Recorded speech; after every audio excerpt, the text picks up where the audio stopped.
Why are some people so effortlessly captivating when they enter a room? Why is there a magnetic pull where all eyes of their sex and the opposite sex are drawn to them? Why do they demand respect and exude authority? Why do they gain such massive success in health, wealth, business, and relationships, or whatever they put their mind to? Then there are those that fall into the category of the side character, the average Joe, who go with the flow of life, never get too high or too low, have some wins and some losses. And then there are those at the bottom of the food chain, the beacon of bad luck, pushing people away, not wanting to, but not understanding how they do. They struggle with internal conflicts, such as insecurities, depression, and anxieties, and they can never seem to get ahead in life. This is all due to the aura. Now, the aura isn't detectable by any one of our 5 senses, but by all 5 senses at the same time, creating an experience that we can digest without even knowing who the person is. The aura has great validity and relatability to religions, spiritual practices, as well as philosophies such as Stoicism. The most prominent figures in the world of health, business, wealth, relationships, sport, all have insane auras that have brought about extremely successful realities. And today we are going to go through the 3 planes of existence to show you how to harmonize and align them to bring about the perfect reality for your life. So let's get it. Now, when you see these prominent figures, they seem to have utter clarity, such confidence, and exude authority just by being presently there. But what we first see is their body. Now, the physical plane, you must master these 4 areas: your cardio, your diet, your sleep, and your training to get the best results of creating that perfect image that is first seen and felt by those around you. When it comes to cardio, you can do 10,000 steps a day. You can do HIIT interval training, list training. You can go for runs, you can go for walks. All that really matters is that you enjoy what you are doing and you have a baseline. For instance, doing 10,000 steps a day burns about 500 calories and helps with digestion throughout your day. What you want to do is you do that for 7 to 14 days. If you are wanting a different result, you either increase your step count by 12 to 12,000 steps to 15,000 steps, etc. But you've got to give it that brief period of 7 to 14 days so you know what you are doing. Plus, these needs to be in alignment with every other factor that we're talking about in the physical realm. So for me, I enjoy doing 10,000 steps a day. I enjoy listening to a podcast when I do these steps so I can learn and get my cardio done at the same time.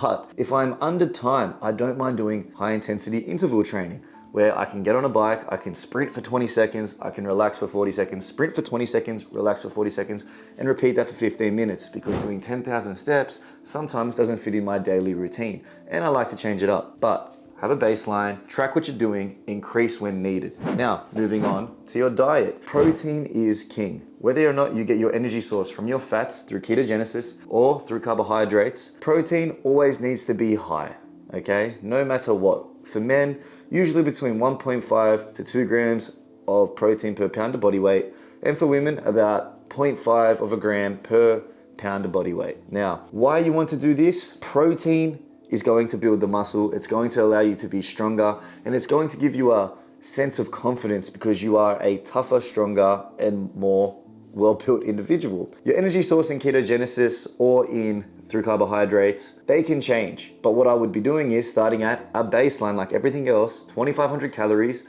split that up amongst your protein, your carbs, and your fats, and whether or not you're focusing on a high-fat diet or a high-carb diet. And then from that point, do 7 to 14 days, see your results. If you're wanting to lose more weight, drop the energy source, so the fats or the carbs. Usually always keep your protein the same to maintain your muscle mass, if not grow it. If you do this, you can make the necessary adjustments to have a great physique. And the main thing is not having big meals, but having small frequent meals throughout your day to keep your metabolic processing going. If you've got food constantly coming in, your body knows what to do with it, whether it is for recovery, for energy, for digestion, just to live in general. Your body knows and won't slow its metabolic processing down because it understands when it's getting its food, okay? This is key to stopping brain fog, stopping bloating, and working with foods that also work with your body. They help a lot too. Usually stick to whole grain foods and not processed foods. Remember, baseline, change the energy source if needed, always keep your protein high. Now, on to your sleep. Whether or not you're eating too close to bed, whether or not you're on the computer or on your phone too close to bed, whether or not you wear blue light glasses or you snore, you may need mouth tape. You could be seriously bad at sleeping like I am and snore excessively, where you may need a CPAP machine. Remember, it's all about getting a baseline and just starting.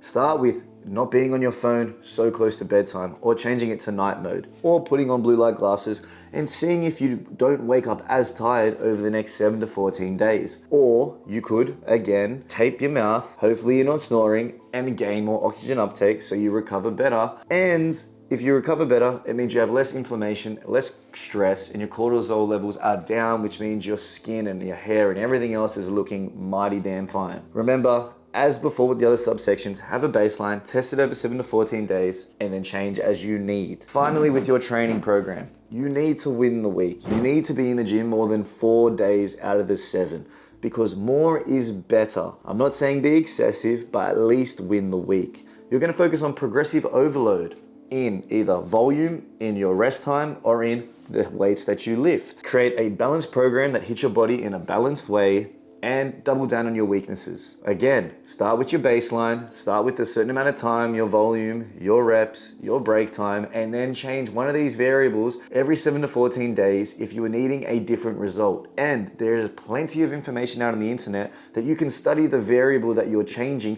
for any of these subsections we've just talked about to yield a different result for you. This is the physical plane, and you must master it to create a great aura. Now, when speaking to these prominent figures, they exude the confidence, they're certain of themselves and who they are and what they stand for. And why and how? It's because they've developed self-belief through self-trust. And the way that you do that is you start making promises to yourself that you do not break. You and I both know we have things to do today that we must get done. And if we don't get them done, we're gonna feel a sense of sadness, regret, and pity within ourselves. So to stop this, we are going to do what we say we are going to do. If we say we're going to meditate, we're going to meditate. If we say we're going to the gym, we are going to the gym. And if we're going to start that diet, we're going to eat that salad. No matter what, as soon as you start building up a reputation within yourself of not breaking your own promise, you are going to be extremely confident, and you're going to gain extreme insight and capability into everything that you can do. And then that internally is going to shift your external world and perception, and everyone is going to view you as a strong person that knows who they are and what they stand for, and know that they are extremely capable. This leads me into my next point, where high vibration is actually wrong and incorrect, because we don't understand high vibration very well. It's more about expanded vibration or contracted vibration. For instance, if you go to space, what is up, what is down, what is left, what is right? There's nothing. There's just you being the center point. If I'm in America right now, the sun is down. But if I'm in Australia, the sun is up. So depending on your reality, if we get rid of the reality and there's only one true reality, and you take everything else out, the planets, the countries, everything that fills up the space, there's just you, the center point. And you can either have an expanded consciousness or a contracted consciousness. Both the positive and the negative thoughts, the past, the future, and present thoughts, all fall within the positive and negative spectrum of a contracted or expanded consciousness. Now, if you are expanded, you have dissected the negative thoughts, you've dissected the positive thoughts. For instance, if you can't pay the bills, if you can't get that job, if nothing works out for you, if your relationship's failing, that's the negative side. If you've always had enough, you've always figured out how to pay the bills, you've always come to a resolution in your relationships, you've always been able to move forward, learn a new skill, and gain new insight into gaining a new job. They are two sides of the same coin. But you can't just block one out and think la-di-da-di-da, life is so good, because if you don't dissect the thought and accept the reality that it is possible, it's gonna come back out and express itself through depression, anxiety, and insecurities. And it's gonna make your life so much harder, because you can't just block out negative thoughts with the positive, and you can't just wash that away. No. You need to dissect the negative, dissect the positive, understand that both are possible, and worry about being instead of wanting, because in every spiritual or religious text and in most philosophies, God can only do through you what you are, not what you want. As above, so below, as within, so without. So instead of focusing on the how, the why, the what, and the when, and the wanting of things, Focus on, I am enough, I've always had enough, I am grateful, I have this, I have that. When I couldn't pay the bills, this occurred, and I always had a get out of jail free card. I always had an escape. I always have been okay. I've always had enough. I've always had food on my plate. And if you're watching this video, you've got access to the internet, a phone, or a laptop. So you have always had enough. And focusing on understanding both, not being blinded by one or the other, and then focusing on being that will bring about the reality, because as we've stated in every other video of mine and how I live my life, thoughts become things. This world, this reality, it is mental. Just like everything in this room, it was first a thought before it was physical. And just like your life, you are living a life now by your previous thought patterns, bringing about the certain creation that you are now living. So if we focus on the I am enough, I've always had enough, I'm grateful, my life is a blessing, instead of how, what, when, and why, and being separate, but being it by already having it, I promise you that is the secret and the key to gaining a life fulfilled and gaining the health, the wealth, the riches, and being that prominent figure with that amazing aura. Which leads me to my final point, which is you must have a mission for your health, wealth, business, and relationships. And you must get up every day and be 1% better and try your best to be and not want, okay? You will have the perfect relationship by being the perfect person because you are already it. If you are wanting that perfect business, all you have to do is take those steps that you're afraid to take towards that business and it will manifest. You know what you must do. So all I'm asking is that you do that every day, no matter how big the step or how small. Just move towards it and know that you are enough and you've always been enough. This is how you gain insane aura and create the life of your dreams. Now, these prominent figures have struggled in life just like us all. They've had times where they doubted themselves. They've had times when they didn't know what to do or where to go next, and things just weren't going in their favor. So what did they do? And what do most of them do? They believe in a higher power. Whether it's God, the universe, the Buddha, Krishna, Allah, whatever that is to them, they believe in a higher power. Why? Because it serves them. It serves them to know that they are divinely protected and guided in no matter what area of life, whether it's a high or low, or it's a point of despair or a point of prosperity. They never get too high or too low because they are divinely protected and everything is as the Creator has written for them. This thought alone serves them. And now if a thought becomes things, you should only ingest thoughts that serve you. And for me in my own life, I have had countless synchronicities as soon as I surrendered to the unknown and let God lead me on my own journey. When I'm in my darkest moments, I know that I am protected. When I'm at my highest points, I know that it was because of the Creator and not myself. And through all of this, you are going to be shown things such as synchronicities. So let's just say, for instance, I'm driving home and multiple street lights are turning off and on at will. And I'm not even looking for it, but I'm subconsciously drawn to these street lights turning on and off. And in this moment, I'm also thinking about certain thoughts. Now, this doesn't just happen one time. This has happened for years on different drives home in different cities and different locations. And that does get you to start questioning, what is this? And is this a sign?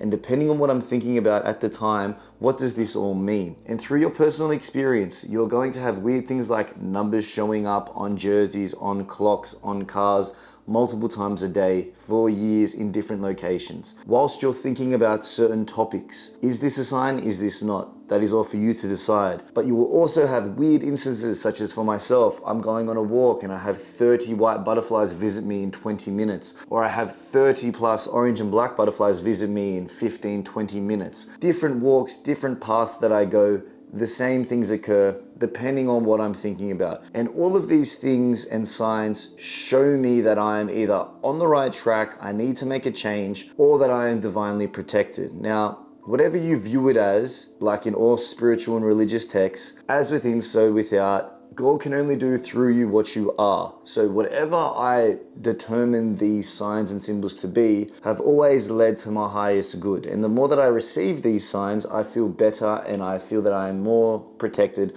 and that I am connected to source and to consciousness as a whole. Whether it doesn't or does not serve me believing it serves me, and me having these weird instances in my life, as well as having random moments in time where everything just aligns, and looking back, like Steve Jobs says, connecting the dots thoughts looking back make sense, but trusting that they connect moving forward is the real trick to it all. I trust now that everything in my life happens for a reason, and all of these signs and symbols keep me on track to fulfilling the goals, dreams, and desires of my life. And it serves me, so I'm keeping it there. And for my final point on the spiritual side and that plane of existence, don't be afraid to consume knowledge from all religions, from all philosophies, from ancient tablets and texts, from Hermetic teachings to the Kabbalion. Don't be afraid to step out of your known constructed thoughts. If you're an atheist, but you know there's a possibility for something more, don't be ignorant and stay blind. If you're born into one religion, but it doesn't make total sense, or you're in fear of stepping out of that religion, I dare you to look outside and look at everything that is being created, passed down through different generations, different traditions. I ask you to do Batman-like detective research and to take everything with a grain of salt. Whether it serves you or it doesn't, whether it's true, whether it's not, that is all up to you. But everything we've ever heard is from the opinion of man, and man is corrupted. So if your ideologies and your self-belief systems are all curated by one source of information, I ask you to step outside those boundaries and to see what else could be out there and whether or not it serves you or it doesn't. Because realistically, you can only make two decisions in life: a decision out of fear or a decision out of love. And don't be afraid if someone is telling you you're going to defame God, or you're going to do this, or you're going to do that, when you're operating from a position of love. God created man in the image of himself. So if you truly love everything, you asking and seeking for more information and more truth and finding grounding and understanding and taking everything with a grain of salt can't be wrong if your intention is pure and is coming from a point of love. And this is what these prominent figures do in their daily lives when they are in their moments of despair, moments of prosperity. They seek knowledge from all areas instead of having a segmented one view on a specific topic. I have good news and I have bad news. Everything you've heard here today is going to bring about that aura that you need to attract the dream lifestyle that you deserve. But you still have years of subconscious programming, underlying trauma, and coping mechanisms stopping you from becoming the main character of your story. Click here to become the main character, or hit the link in our bio to come and work with me directly to show you to the new you. I'll see you soon.